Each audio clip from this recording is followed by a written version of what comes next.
백신 플랫폼이란 특정 항원이나 유전 정보만을 바꿔 백신을 개발하는 기술인데요. 코로나19 백신은 이 백신 플랫폼 기술을 적용한 RNA 백신, 바이러스 벡터 백신, 그리고 제조합 백신 등으로 구분할 수 있죠. 화이자사와 모더나사의 백신은 RNA 백신입니다. 바이러스를 직접 체내에 넣어 면역 반응을 유도하는 것이 아니라 바이러스의 유전 정보를 담고 있는 RNA를 인체에 투입하는 방식인데요. 세포 안에선 이와 같은 항원 설계도를 통해 코로나19의 스파이크 단백질이 형성됩니다. 우리 몸은 이 스파이크 단백질을 항원으로 인식하고 면역 반응을 일으키게 되죠. 진짜 바이러스가 왔을 때 면역 체계가 이를 기억하고 항원을 제거하도록 훈련을 시키는 겁니다.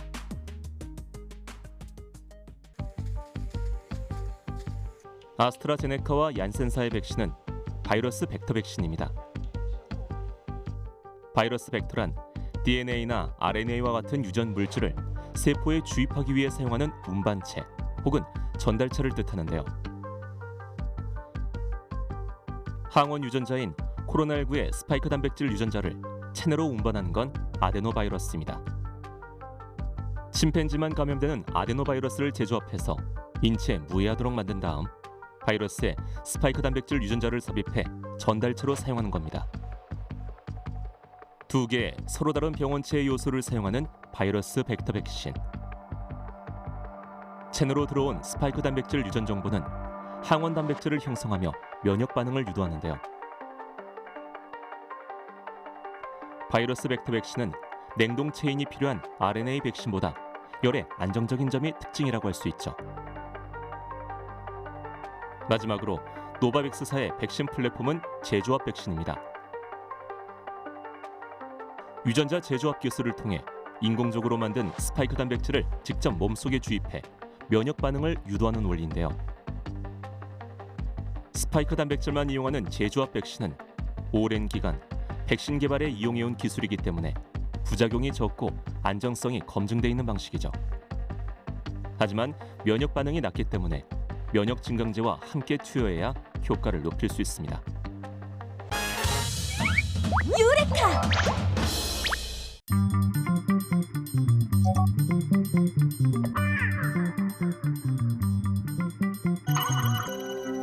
금나노 용액을 묻힌 작은 방막을 핀셋을 이용해 현미경 홀더 끝에 정교하게 장착하면 시료 준비가 끝나는데요. 준비된 시료를 장착하는 이때 잠시 기다리는 시간이 필요합니다. 현미경 내부가 진공으로 만들어져 기압차가 존재하기 때문인데요.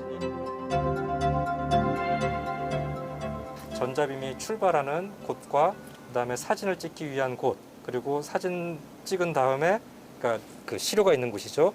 그리고 이 검출기까지 이 모든 전자빔이 지나가는 공간에 시료 말고는 전자빔이 부딪힐 만한 그런 불순물들이 없어야 돼요. 그러기 위해서 안에를 다 진공으로 만들어 놓고 연구를 합니다.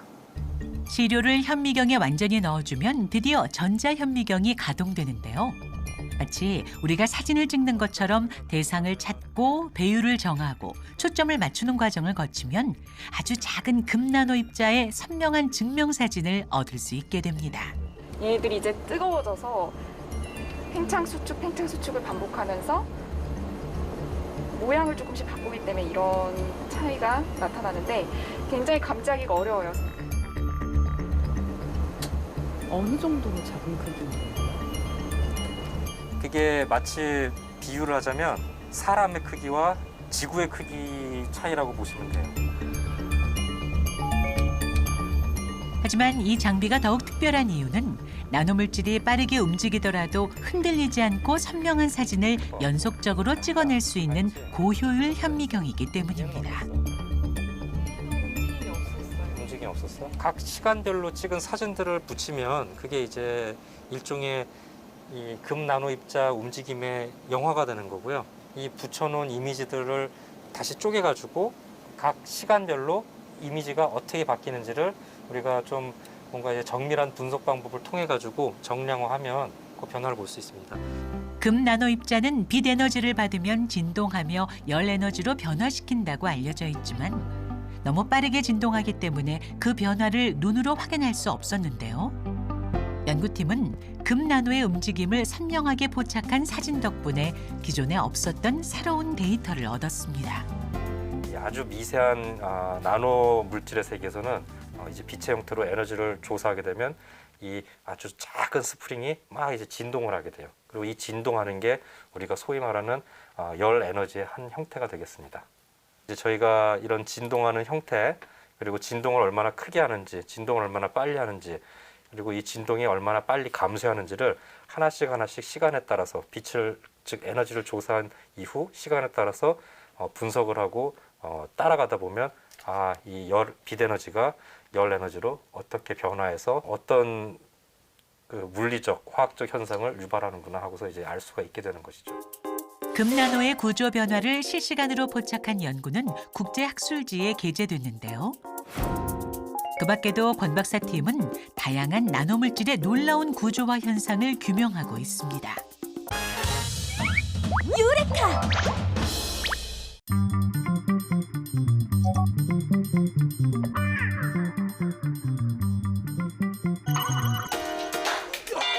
그렇다면 전통 제기는 어떻게 만들어질지 기술자를 따라 살펴보기로 우선 나무를 원하는 제기 모양과 크기에 맞게 잘라준다. 차곡차곡 쌓이는 나무 조각들. 이후 기계를 이용해 윗면과 아랫면을 잘라 목기의 전체적인 틀을 다 잡아준 뒤 이번에는 기술자가 나설 차례. 세심함을 요하는 작업일수록 기계가 아닌 기술자의 손길이 필요하단다. 편히 숨쉬기가 힘들 정도로 많은 톱밥이 날리지만 쉬지 않고 꿋꿋이 작업을 이어나간 덕에 어느덧 제 모양을 갖춘 제기.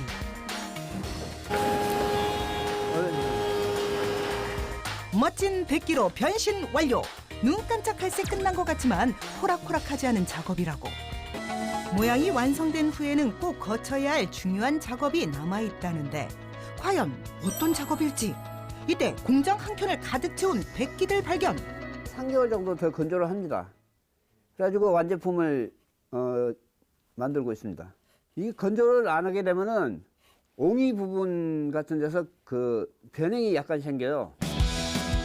다음은 제기를 만드는 데 있어 가장 핵심이 되는 과정. 그런데 마치 녹은 초콜릿을 연상시키는 이 액체는 대체 무엇? 온나무에서 채취한 생칠이라고 하는 겁니다. 꽃칠에 쭉 올려가 되는 겁니다. 이게 바로 제기의 색을 내주는 온나무 수액. 온나무 수액이 몸에 닿으면 옷 중독 현상이 발생할 수 있으므로 몸에 닿지 않도록 주의해야 한다고. 또한 작업 전 거름망 위에 수액을 걸러줘야 한다는데 불순물이라든가 이런 것들이 남아있기 때문에 칠을 더 깨끗하게 하기 위해서 칠을 한 번 더 걸러서 하는 과정입니다. 이제 불순물을 제거한 깨끗한 수액에 백기를 담가 꼼꼼하게 색을 입혀준 뒤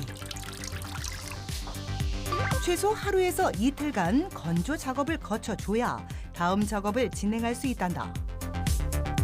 이때 갑자기 어디선가 정체모를 액체를 가지고 오더니 건조된 제기 위에 꼼꼼하게 발라준다? 나무가 되다 보니까 이런 눈매라든지 이런 것들이 많이 살아있기 때문에 그런 조그만 그런 그 눈매나 이런 그런 것들을 메우기 위한 작업을 황토로 메운 나무 위에 다시금 수액을 바르는 기술자. 온나무 수액은 방습, 방열, 항균과 더불어 내구성을 높이는 중요한 역할을 하므로 목기를 만들 때 꼭 발라줘야 한다고. 계절하고 습도하고 온도에 따라서 민감하기 때문에 특히 겨울철이라든가 이런 데는 신경을 많이 써서 해야 되는 작업입니다. 칠하고 건조하는 일을 무려 7, 8번 반복해야 비로소 완성된다는데 그런데 이때 건조장 내부에 무언가를 뿌린다? 뿌리시는 건 뭐예요? 요건 물입니다, 물. 습도가 있어야 칠이 건조가 됩니다. 최소한 습도가 한 70 이상은 되게끔 맞춰줘야지만이 옷칠이 건조가 됩니다. 오랫동안 계속되는 건조 작업. 수많은 손길과 정성이 닿아야만 이렇게 고운 색깔을 낼 수 있단다. 드디어 완성품이 나왔습니다. 자, 이쁘죠? 기계가 아닌 수작업으로 만들어진 귀한 즉위.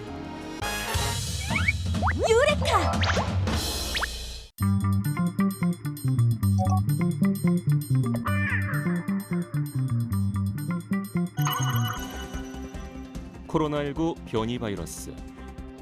코로나19와 같은 종이지만 그동안 우리와 마주한 것과는 분명 다른 변이체. 여기서 변이체란 변이를 일으킨 개체를 말합니다. 그리고 변이란 바이러스 전파 과정에서 기존 바이러스와 감염력 등의 일부 특성에 차이를 보이는 소규모의 유전자 변형을 의미하죠. 변이는 변종과 다릅니다.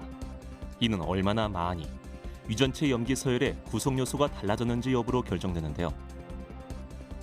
코로나19의 염기는 약 3만 개. 영국에서 발견된 변이 바이러스의 경우 염기 서열 중 23군데에서 변이가 발견된 것으로 알려져 있으며 유전체의 1%도 미치지 못하는 정도로 변화된 개체는 돌연 변이가 나타난 변이체 혹은 변이주라고 합니다. 변종은 집단 그룹과 비교해 성질과 형태가 달라진 종을 말합니다. 변이가 전체 중 일부의 성질이 바뀐 것이라면 변종은 완전히 다른 성격을 지닌 개체로 바뀐 것이죠. 이러한 변종은 기존 백신이 유도하는 항체를 무력화하기 때문에 새로운 성격의 바이러스에 효과가 있는 새로운 백신이 요구될 수밖에 없습니다. 코로나 바이러스의 변종 사례는 사스와 메르스가 대표적인데요. 2002년 11월 중국 광둥성에서 시작해 약 9개월 동안 세계로 퍼져나가며 8,000명 이상의 감염자와 770여 명의 사망자가 발생했던 감염병 사스. 이로부터 12년 후 2015년엔 코로나 바이러스의 또 다른 변종 메르스가 유행하기 시작했습니다. 사우디아라비아에서 발생한 중동 호흡기 증후군 메르스 또한 세계 각국으로 퍼지며 2015년 9월까지 약 1,500명의 감염자와 580여 명의 사망자를 낳았죠. 무한에서는 원인을 알 수 없는 폐렴 환자가 잇따라 발생해 국내에서도 처음으로 확진자 1명이 발생했습니다. 확진 환자가 2명 추가로 발생했습니다. 새로운 집단 감염도 계속 나오고 있고 감염 경로를 알 수 없는 환자가 연일 최고치를 경신하고 있어서 2019년 12월에 그 모습을 드러낸 코로나19까지. 이 세 종류의 바이러스는 모두 상기도 감염을 일으켜 발열, 기침, 호흡곤란을 유발하는 코로나 바이러스이며 모두 신종 코로나 바이러스입니다. 바이러스의 변종은 인간에게 있어 세상에 없던 새로운 종으로 다가올 수 있기 때문입니다.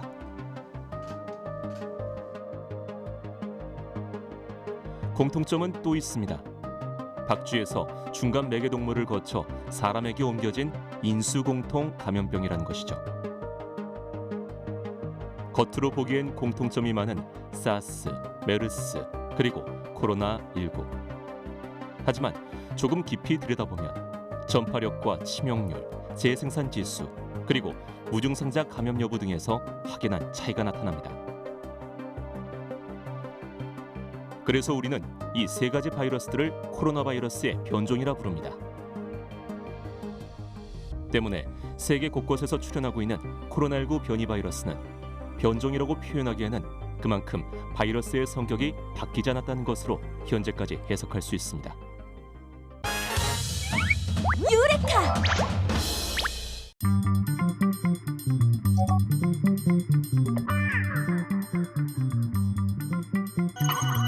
작업장 한쪽엔 샤워를 마친 쌀알이 소쿠리째 대기 중.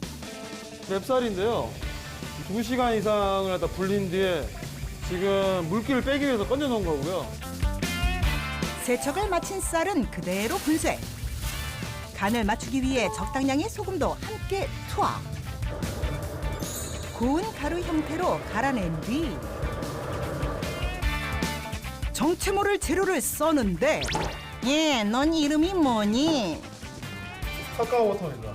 화이트 초콜릿을 만들 때 카카오 버터의 함량이 얼마냐에 따라서 색깔이 달라지는데요. 좀 고급 재료죠. 카카오 버터와 초콜릿을 한데 모아 중탕한 뒤 갑자기 물을 붓는다? 아니 초콜릿에 물이 웬 말이람? 초콜릿이 원래 고체잖아요. 이거 온도가 좀 있어가지고 지금 액체화돼 있는 거지. 다시 이거는 굳어지면 고체로 변하거든요. 그래서 수분을 갖다가 따로 쌀에 넣어주는 거죠. 불가능할 거라는 편견의 틀을 깨고 스스로 새로운 길을 개척해 나가는 게 기술자의 오랜 신념. 이 또한 그 신념 덕에 발견한 노하우란다. 쌀가루와 초콜릿으로 반죽을 만들어 분쇄기에 넣고 곱게 갈아준 뒤 간을 맞추기 위해 설탕을 넣고 곱게 버무린 뒤 찜기에 골고루 뿌려준다. 단맛을 극대화해줄 초코칩까지 얹은 후 쪄내야 하는데 거의 한 10분 찝니다. 설기 너무 오래 쪄도 수분을 많이 먹어서 질어지거나 아니면 또 질겨지거나 하기 때문에 모락모락 익어가는 초코설기. 초코설기 완성입니다. 드디어 어린아이들의 입맛까지 사로잡은 매력 만점 초코설기 완성! 브라운이라고 해도 믿겠다. 편리성과 청결함을 위해 개별 포장까지 바쁜 아침 하나씩 챙기기에 안성맞춤. 다음으로 만들 떡은 뭔가 봤더니 이게 웬 호박? 만차는 단호박인데요. 이거 가지고 단호박 설기를 만들려고 갈 겁니다. 같이 넣어서. 영양소와 당도가 높은 만차랑 단호박을 이용한다고. 근데 어째 호박을 갈기만 한다? 호박에 섬유질이 많아가지고요. 섬유질을 분쇄하는 작업을 따로 해주고 같이 했을 때는 쌀 전체가 같이 질겨지기 때문에 수차례 분쇄한 뒤 정말 눈에 띄게 고와진 호박가루. 쌀가루와 합친 호박가루를 찜기에 고르게 뿌린 뒤 흑임자와 흑설탕을 층층이 깔아 단맛을 더해준 뒤 한 소끔 쪄주면 자, 만차랑 단호박 떡 완성입니다. 최고급 재료만 엄선해 만들어진 기술자표 단호박 설기. 군침이 절로 도는 비주얼이다. 유레카!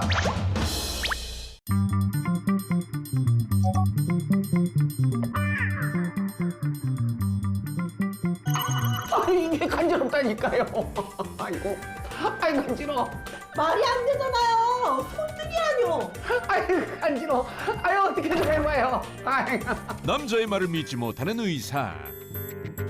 그 이유는 남자가 전쟁에 참여했던 군인으로 오른쪽 손을 잃었기 때문이었다. 아유 선생님 진짜 가려워요. 이거 도대체 왜 이러는 거죠? 제가 보기엔 이게 환상통 같은데. 환상통이요?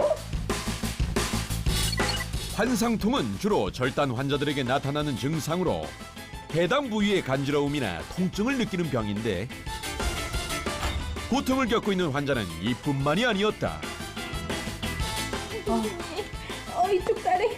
이쪽 다리가 너무 간지러워요. 환자분 지금 심각한 화상을 입어가지고 긁으면 감염의 위험이 있다고요. 화상을 입은 환자들 역시 간지러움으로 인해 고통을 겪고 있었는데 긁을 수가 없는 상황인데 이 간지러움을 해결할 방법이 없나? 그런데 2014년 놀라운 연구 결과가 발표됐다. 저는 간지러움을 극복할 수 있는 해답을 찾았습니다.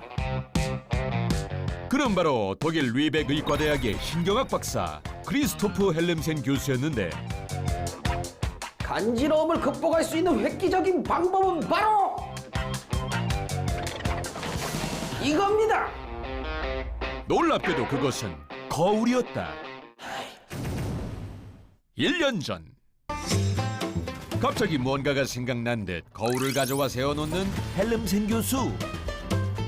자, 이렇게 거울을 놓고 손을 이렇게 놓고 반대편 손을 이렇게 긁는 걸 보면 어느 정도 해소가 되지 않을까? 바로 바로 실험에 착수한 교수는 지원자들 오른팔에 가려움을 유발하는 히스타민을 주사했고 곧 해당 부위는 붉게 부어올랐다. 자, 그렇다면 이번엔 왼쪽에 똑같은 부위에 이 붉은 잉크를 묻히는 거지요. 부어오른 부분 반대쪽에 잉크를 묻힌 교수. 그 후 거울을 수직으로 세운 뒤 왼팔은 거울 앞에 두고 오른팔은 거울 뒤에 놓도록 했다. 이제 긁어볼게요. 그리고는 지원자의 왼팔을 긁었는데 어때요? 아니, 정말 오른쪽도 시원해지는 것 같아요. 아, 그래요? 왼팔을 긁는 모습이 거울에 비치면서 가려운 오른팔을 긁는다는 착각을 불러일으킨 것. 피실험자들은 대부분 반대편 팔을 긁는 것으로 실제 가려움이 해소됐다고 밝혔다. 이런 현상의 원인은 거울에서 본 시각 정보가 실제 오른팔에서 온 촉감 정보와 겹치면서 뇌가 착각을 일으키는 겁니다. 즉 뇌는 거울을 통해 본 팔을 반대편 팔이라고 잘못 인식하고 자신이 느낀 촉감 정보를 잘못된 시각 정보와 연결하는 것인데, 이후 가려움을 호소하는 환자들에게 이 방법이 사용되면서 일명 거울 치료로 유명세를 타게 됐다. 우연한 발견으로 환자들의 고통을 덜어준 헬름센 교수. 유레카!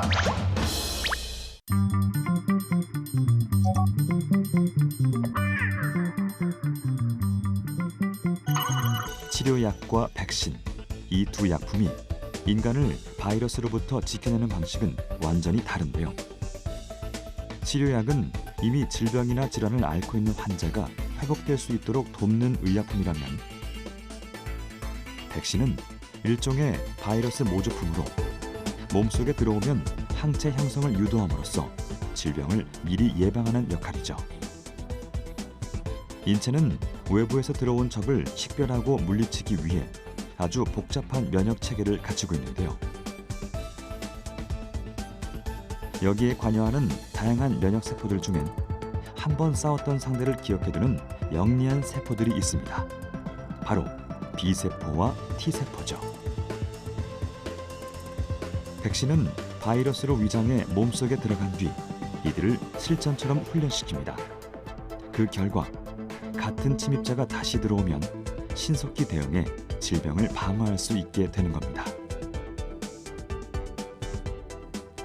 18세기 에드워드 제너가 최초 개발한 천연두 백신을 시작으로 백신은 인류를 위협하는 바이러스로부터 건강을 지켜주는 강력한 무기가 되어주고 있는데요.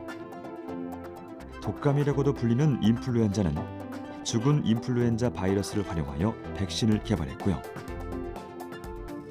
영유아에게 설사병을 일으키는 로타 바이러스는 치료법이 없어 백신만이 유일한 예방책이 되어주고 있죠.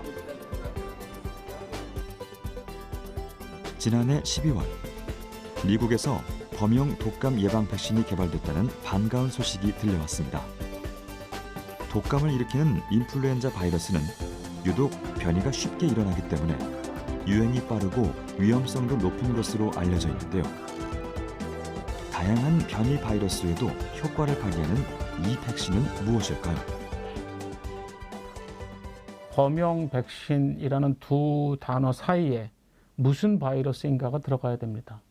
즉 범용 백신이란 말은 모든 백신을 대체한다는 뜻이 아니고 어떤 바이러스의 경우에는 사실은 대부분의 많은 바이러스들이 그렇지만 우리가 바이러스라는 이름 하나로 부르지만 가령 인플루엔자 바이러스 혹은 헐피스 바이러스 이렇게 혹은 자궁경부암 그 인유두종 바이러스 이렇게 부르지만 인유두종 바이러스 안에만 해도 200종 이상의 서브 타입이 즉 아형이 존재하거든요. 특히 어떤 아형이 유행할지 모르는 상태에서는 그에 따른 백신을 해마다 그들을 당하고 나서 또 접종하고 이럴 수는 없잖아요. 그러면 미리 예측해서 접종하는 것인데 우리 예측대로 움직이지는 않거든요. 인플루엔자 바이러스의 수십 종의 아형에 전부 다 작용할 수 있는 백신은 없을까? 이것을 개발 시도한 것이 바로 범용 인플루엔자 백신, 보통 우리가 말하는 유니버설 인플루엔자 백신이라고 하는 표현을 쓰는 것인데 여기서 인플루엔자라는 바이러스 얘기를 딱 빼버리면 사람들의 생각에는 모든 것에 대한 백신처럼 들리는 그런 우려도 있습니다. 유레카!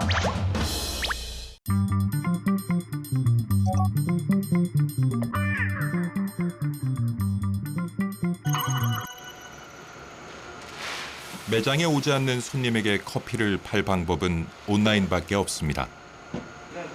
그동안 최고급 원두를 사용해 핸드 드립 방식으로 추출한 커피를 판매했는데 온라인으로 팔려면 인스턴트 커피를 만들어야 했습니다. 이거는 90에서 89에서 90 사이. 1분에 10도씩 온도를 조절해가며 분당 온도 상승률을 계산해 원두를 볶는 일부터 다시 시작했습니다. 제가 인스턴트 커피를 개발할 때 지금 시중에 나와 있는 인스턴트 커피들을 다 먹어봤어요.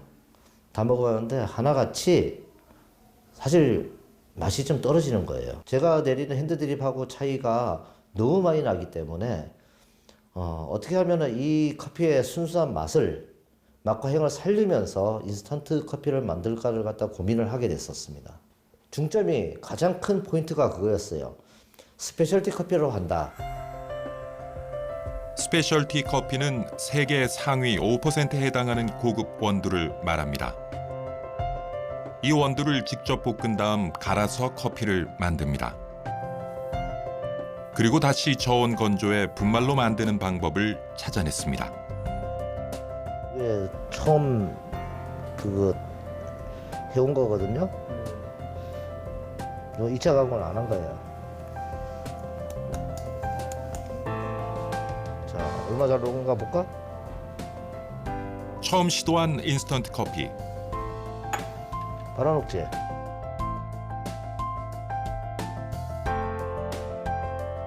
코로나 1년은 실패와 도전의 시간이었습니다. 일단은 스마트 스토어라는 걸 또 만들었고요. 그 홈페이지가 있습니다. 홈페이지 쇼핑몰을 통해서 이제 판매하기로 했고, 여태까지 하지 않았던 그런 그 온라인 마케팅 개척을 하는 걸로 그렇게 했습니다.